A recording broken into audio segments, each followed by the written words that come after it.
Well, good morning, Church of 1122. I am on the shores here in Jamaica, and just going to walk you through a little bit of what it's like on this trip for me this year. This is my 13th year doing missions in Jamaica. As many of you have probably heard, Gretchen and I came here on our honeymoon in 2000 when we got married, and between the airport and the resort that we were staying at, we saw poverty that I'd never seen before. That's probably the first time I'd ever left the country, I think, maybe.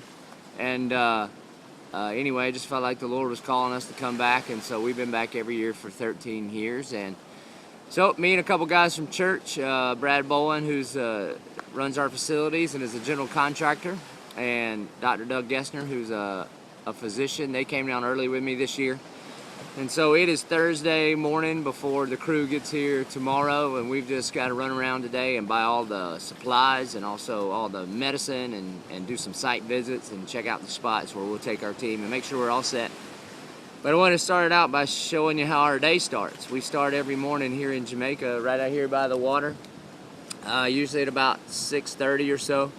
We spend about 30 minutes just in quiet time with the Lord. And so this morning I was just reading through Acts chapter 15, which is what I'll be preaching when I get home in a couple of weeks. And so I was just reading over that and praying about it. And as you can see here, I don't know if the sunshine is going to block it all out, but it's a pretty amazing view.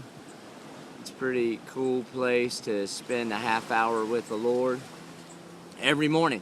And so that's how we start our day. And a part of what we want our missionaries to understand is that you could spend 30 minutes every morning at your house with the Lord just like you can here. And so it's just how we start our day. We want to give our first and our best to the Lord. And so we give our first half hour to Him in just studying the Bible and just reading and praying and meditating. And then after that, we gather up in small groups. I'll show you that probably in a few days. And we just gather up and just discuss the scriptures. We don't have any curriculum or anything. We just walk through what made sense and what was confusing and what did the Lord say to you. And it's pretty cool. And so at least once a day, maybe more, I will tune in and let you know just kind of what God's doing in this trip and in me and through us and to us, and maybe show you some of the sights and the sounds of Jamaica.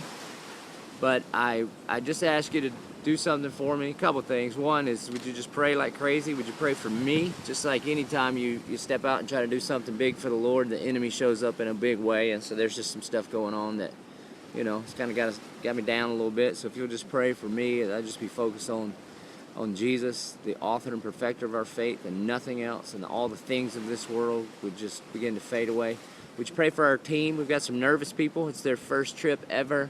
And, just like any time, they're kind of freaking out a little bit. And so would you just pray that they would be reminded that God did not give us a spirit of fear or timidity, but of power and of love and of self-discipline.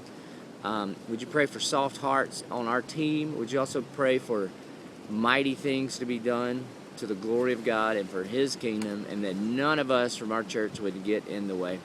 So I thank you so much for your prayers, and thanks for tuning in. We'll see you next time.